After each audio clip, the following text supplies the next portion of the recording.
Irmãos e irmãs, paz e bem, hoje continuamos então a nossa jornada bíblica percorrendo as páginas dos Atos dos Apóstolos. Chegamos ao último capítulo deste livro tão bonito. O último capítulo fala desta viagem de Paulo até Roma. Então vamos preparar nosso coração para acolhermos hoje os 10 primeiros versículos deste capítulo final. Façamos nossa oração. Deus Pai, Filho e Espírito Santo, fonte transbordante da missão, ajuda-nos a compreender vossa palavra, a testemunhar como as primeiras comunidades cristãs que a vida é missão, dom e compromisso.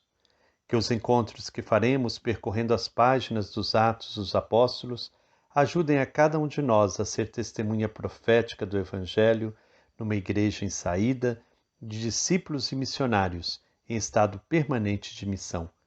Eis-me aqui, Senhor, quero assumir a missão de construção do vosso reino. Envia-me. Amém. Chegamos, portanto, ao último capítulo do livro dos Atos dos Apóstolos. Nosso texto de hoje é o capítulo 28, versículos de 1 a 10. Diz o seguinte: Quando já estávamos a salvo, soubemos que a ilha se chamava Malta. Os nativos nos trataram com extraordinária bondade. Eles acolheram a todos nós e acenderam uma fogueira por causa da chuva que caía e do frio. Enquanto Paulo juntava uma abraçada de gravetos e a jogava na fogueira, uma cobra, fugindo do calor, agarrou-se à mão dele. Ao ver o animal dependurado na mão dele, os nativos disseram: Esse homem certamente é um assassino, pois escapou do naufrágio, mas a justiça divina não o deixa viver. Paulo, porém, sacudiu o animal para dentro do fogo e não sofreu nenhum mal. Eles esperavam que Paulo inchasse e de repente caísse morto. Mas depois de muito esperar, vendo que não lhe acontecia nada de anormal, mudaram de opinião e começaram a dizer que ele era um deus. Nas proximidades desse lugar ficava a propriedade do governador da ilha, que se chamava Públio. Ele nos recebeu e nos hospedou com gentileza por 3 dias. Aconteceu que o pai de Públio estava com febre e disenteria. Paulo foi até ele, rezou, impôs as mãos sobre ele e o curou. Diante disso, os demais doentes que estavam na ilha começaram a ir ao encontro de Paulo e eram curados.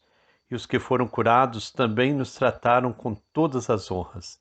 E quando estávamos para partir, providenciaram tudo aquilo de que tínhamos necessidade. Palavra do Senhor, graças a Deus. O primeiro ponto a notar é que a previsão de Paulo estava certa. Devemos ser arremessados em alguma ilha. Sem querer, Malta se torna terreno de salvação, onde o Evangelho chegou fortuitamente. Os nativos tratam bem dos sobreviventes da acidentada viagem. É a salvação que Paulo anunciara. E isso nos faz pensar que a salvação é, em primeiro lugar, a salvação da vida. O cristianismo é religião de vida. Não só a vida que virá depois da morte, mas a vida que acontece aqui e agora. Nessa teia estamos todos juntos, e se hoje eu posso salvar a vida, amanhã são outros que poderão salvar a minha vida. Postergar o que podemos fazer hoje pela vida é rejeitar a solidariedade que rege o projeto de Deus. A vida é o bem mais precioso, que deve ser protegido e preservado a todo custo, ou seja, custe o que custar.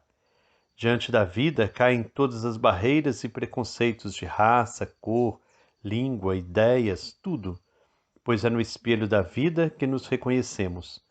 A sensibilidade à vida é a carteira de identidade da vida humana consciente. Quem não é sensível à vida não é humano, é uma coisa. Então, que nós possamos cada vez mais nos despertar para essa sensibilidade com a vida. Vivendo este tempo de pandemia, mais do que nunca nós somos chamados a essa sensibilidade, a essa solidariedade.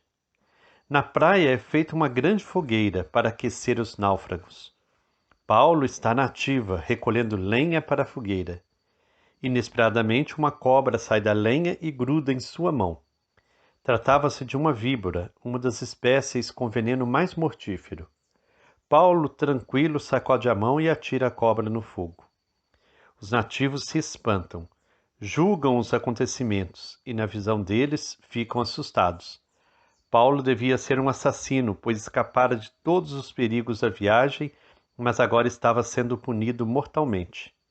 Segundo a visão grega, a deusa da justiça, Dike, perseguia os culpados até que a justiça fosse feita. Uma espécie de visão de que a justiça age de modo imanente.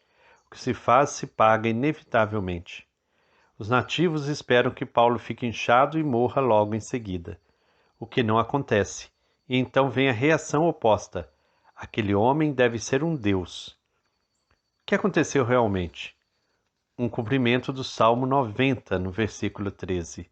Você caminhará sobre cobras e víboras e pisará leões e dragões. Eu o livrarei porque a mim se apegou. Paulo, mediador do Evangelho, é testemunha pessoal da salvação que anuncia. Sua salvação da morte é sinal de que o anúncio cristão é salvação da morte em todos os sentidos. O segundo episódio também é de salvação, relembrando textos do Evangelho e do início do livro dos Atos dos Apóstolos. Paulo e os sobreviventes são acolhidos por Públio, delegado romano do pretor da Sicília. Acontece que o pai de Públio está doente. Paulo cura rezando e impondo as mãos sobre ele. É o gesto típico das narrações de milagres em Atos. E a notícia se espalha. Todos trazem a Paulo os doentes, e Paulo cura a todos. É a salvação que chegou à ilha de Malta. Os habitantes de Malta sabem reconhecer o dom de Deus. Receberam os sobreviventes e atenderam às suas necessidades. Por isso tiveram também as suas necessidades atendidas. Por fim, proveem as necessidades dos que partem para Roma. O que dizer? O Evangelho, por onde vai passando, suscita a vida. E essa vida floresce em amor que traz mais vida. Hoje em Malta há muitas lembranças e monumentos comemorando a passagem de Paulo e do Evangelho. Não é isso que importa. O que conta é a vida. Se o resultado da passagem do Evangelho e dos evangelizadores é a vida, então o Evangelho e os evangelizadores são autênticos. Se, ao contrário, Evangelho e evangelizadores não trazem vida, ou pior, reforçam as estruturas de morte, então precisamos duvidar. O Deus verdadeiro é o Deus da vida.